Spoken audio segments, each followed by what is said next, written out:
This is the Unplugged podcast, brought to you by the team at Under the Mango Tree. So, Will, thank you so much for your time and speaking to me. This is our first episode of Unplugged, and tell us how you got about becoming a musician, playing the guitar. I was playing piano and saxophone at the time, and was just like, this is great, but like I'm listening to completely different music. Like I'm listening to Green Day and Blink-182 and playing Miles Davis or whatever, or Stevie Wonder or something. So like there was a misalignment in what I was getting to play and what I was listening to. I think like a $30 guitar off eBay. Looked up stuff on the internet and learned to play the guitar.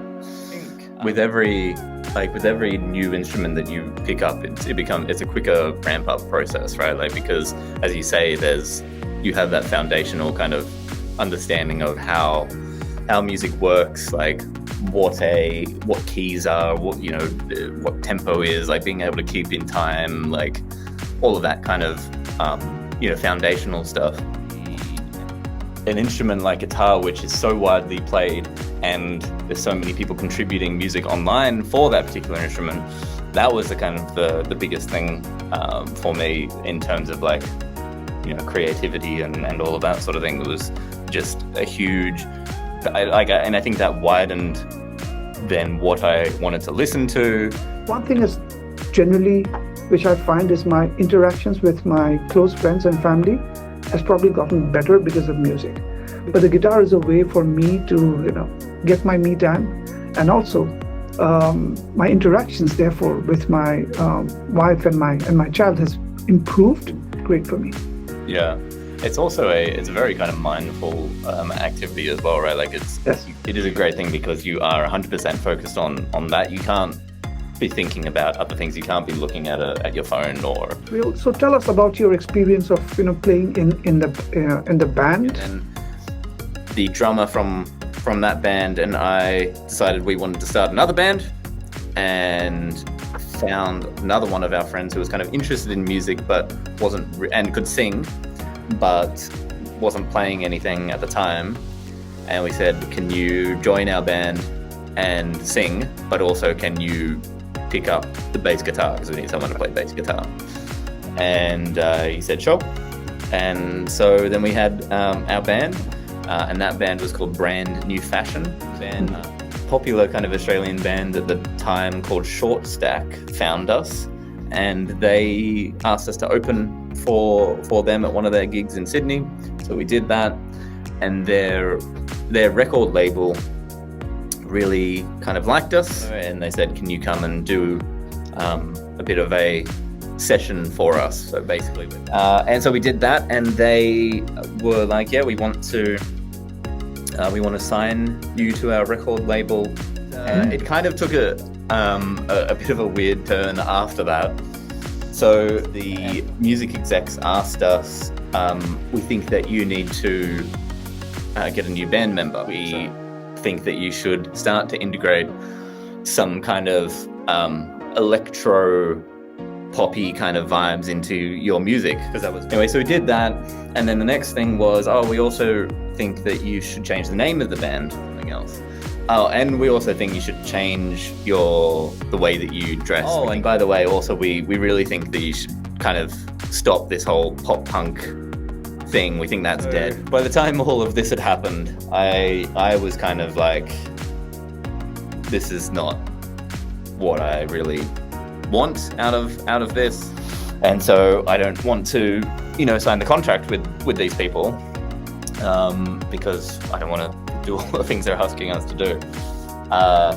Anyway, my bandmates disagreed with that, and they did want to sign the contract, and they were happy to kind of make all the changes and all that sort of thing. So I left the band. Record label then fell apart and collapsed, and the band kind of ultimately went nowhere. So which is not an ideal end to the story, but unfortunately the reality of the music industry, I think. Hearing that story, very interesting story. They asked you to sell your soul for the contract. Tell us more about like the genres of music that you like. But my listening now is very different because of the likes of Spotify and everything. I honestly don't know most of the artists that I listen to now. Like I couldn't name who they are, right? Because it's just on Spotify and it's on playlists based on a more of a mood that I'm in than an artist that I like. Whereas back in the day, it was very much like, I like this band, I'm gonna go buy their album because they just released it, and buy the CD and listen to that a million times. And so I was very aware of who I was listening to or who I wasn't. I think that's an evolution that has happened over the last 10-15 years with the advent of Apple Music, Spotify, YouTube, algorithmic suggestions, recommendations.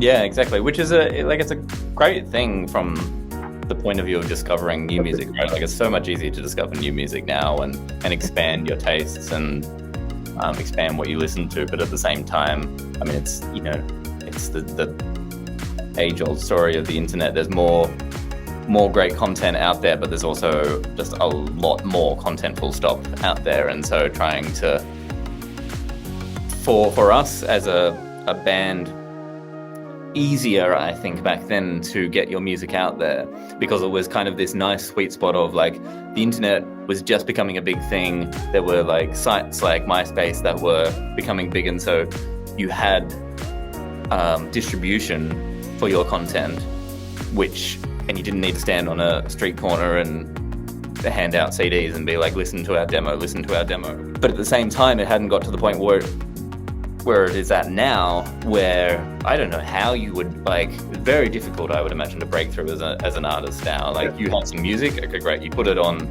every platform available, like, maybe someone will find it, maybe, like, who knows, but will enough people find it? Like, I think it's difficult now.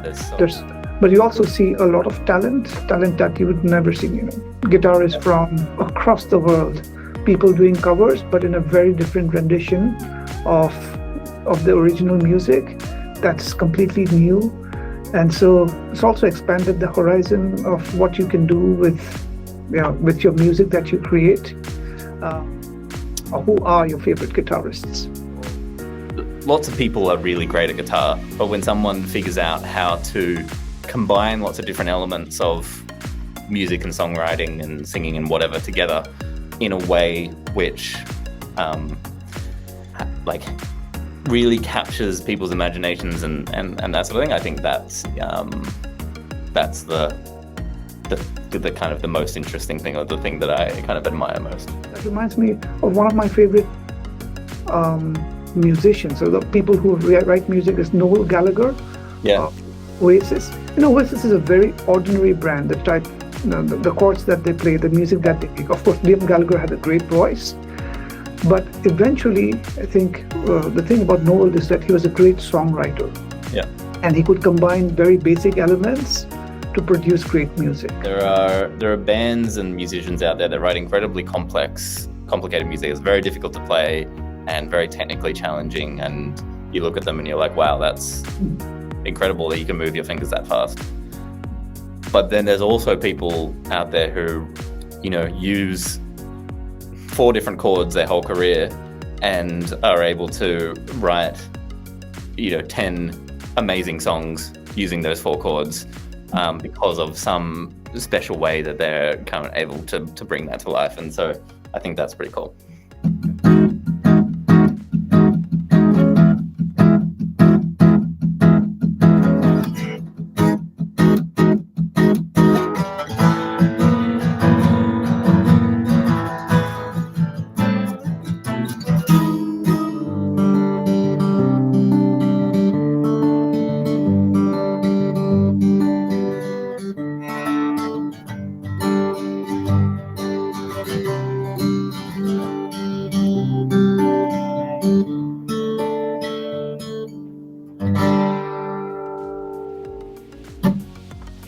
That was awesome. I think that's time of your life. If there are a few tips or one thing that you would give to musicians, what would you tell them? You need to find music that you enjoy playing. So for me, at least, playing any musical instrument when the music that you're playing is not, the stuff that you love, is a much more difficult thing to convince yourself and motivate yourself to do. Whereas if you're able to play music that you love, that makes it just a fun, enjoyable, amazing experience, and much more rewarding when then you learn to play something. Like a relatively good acoustic guitar with good strings on it will make you sound like a million times better than if you buy something cheap with cheap nylon strings or something like that. Just find music that you love to play. As I said before, there's so much music out there for guitar. Like, go to ultimateguitar.com and search for a band that you like or a musician that you like, and you'll definitely find guitar music there. Learn how to read that, and you can start to relatively quickly play songs that you enjoy listening to. Thank you again for taking your time and sharing your experience about your love for music. Thank you for being the first, first guest at this Unplugged podcast. This was the first episode of the Unplugged podcast, brought to you by the team at Under the Mango Tree. See you next time.